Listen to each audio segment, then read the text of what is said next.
సంగారెడ్డి జిల్లా స్థానిక తహసీల్దార్ కార్యాలయంలో నిర్వహించిన రైతు రుణమాఫీ నిరసన కార్యక్రమంలో పాల్గొన్నారు. జిల్లా బీఆర్ఎస్ అధ్యక్షుడు చింతా ప్రభాకర్ కామెంట్. రేవంత్ రెడ్డి తెలంగాణ రైతులను మోసం చేశారు. రైతులను నట్టింట ముంచే ఆలోచనతో 2 లక్షల రుణమాఫీని తూతూ మంత్రంగా చేసి చేతులు దులుపుకున్నారు. కాంగ్రెస్ పార్టీ మంత్రులకే రుణమాఫీపై పూర్తి అవగాహన లేదు. తుమ్మల నాగేశ్వరరావు పూర్తి రుణమాఫీ జరిగిందని చెప్పగా సాంకేతిక కారణాల వల్ల అందరికీ రుణమాఫీ జరగలేదని ఉత్తమ్ కుమార్ రెడ్డి చెప్తున్నారంటూ తెలిపారు.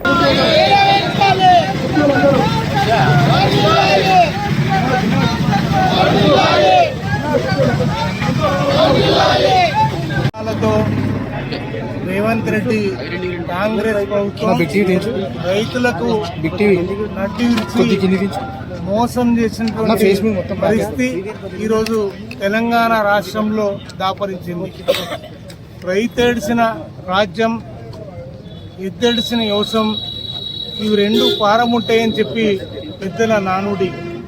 ఈరోజు రైతులకు నట్టేట ముంచే ఆలోచనతో 2 లక్షల రుణమాఫీ ఎవ్వరికి ఏమీ చేయకుండానే తూతు మంత్రంగా చేతులు దులిపి మొత్తం అంతా అయిపోయింది అని తుమ్మల నాగేశ్వరరావు గారు వ్యవసాయ శాఖ మంత్రి వారు చెప్తారు.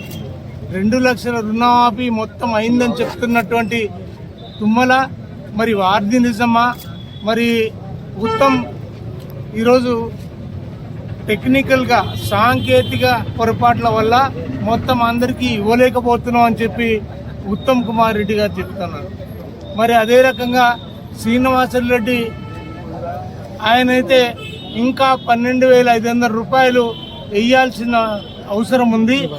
12,000 కోట్లు వేస్తే మొత్తం అందరికీ మరి చేరుతుందని చెప్పి వారు చెప్పడం జరుగుతూ ఉంది.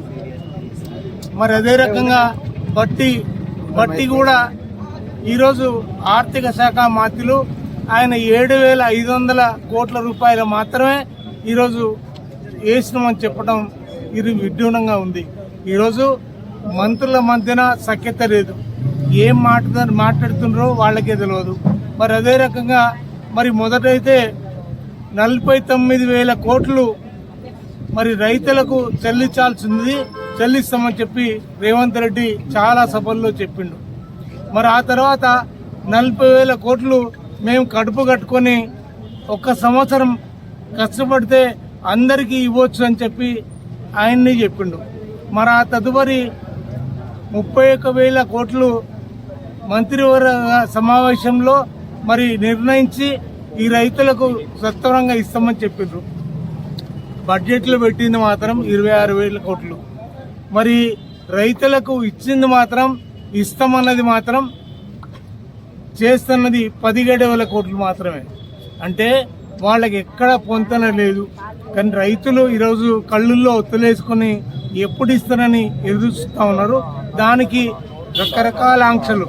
ఐటీ ఉన్న రైతులకి ఇవ్వం, ప్రభుత్వ ఉద్యోగం అయితే ఇవ్వం, రిటైర్మెంట్ ఉద్యోగస్తులైతే ఇవ్వం. మరి ఈ రకంగా ఆంక్షలు పెట్టి ఎగనామం పెట్టి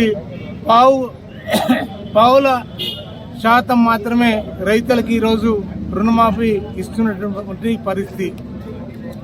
ఈరోజు 6 గ్యారంటీలైనా ఇచ్చిన ప్రతి హామీ అయినా ఈరోజు ప్రజలందరూ కూడా ఎదురు చూస్తూ ఉన్నారు.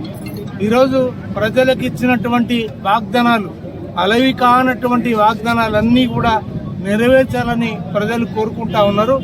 మరి ప్రజల పక్షాన బీఆర్ఎస్ పార్టీ కేసీఆర్ గారి నాయకత్వంలో, ఈరోజు కేటీఆర్ గారి నాయకత్వంలో ప్రజల పక్షాన, రైతుల పక్షాన మేము వాళ్ళంటూ ఉండి పోరాడతాం. అవన్నీ ఇచ్చి నెరవేరే వరకు మేము ప్రజల పక్షాన ఈరోజు ప్రభుత్వం మీద ఒత్తిడి తెస్తాం.